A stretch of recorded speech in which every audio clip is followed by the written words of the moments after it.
Hi everyone, good day. In this video, I'll be teaching you how to get Clyde AI in your own server.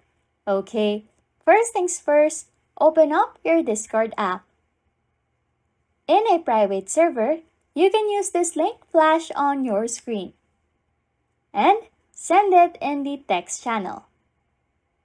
What you want to do next is then press on the link and it will show you a template for a server with Clyde.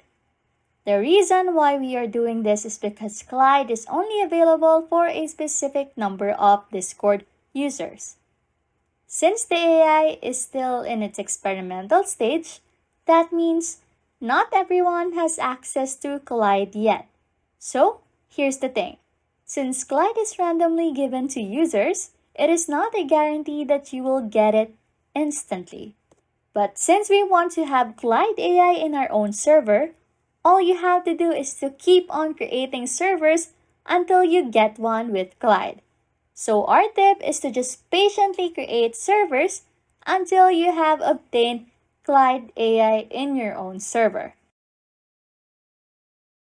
Anyways, if you like content like this, don't forget to subscribe to this channel or comment down below any tutorials you want us to make, so we can help you.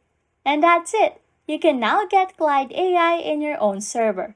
Thanks for watching and happy scrolling!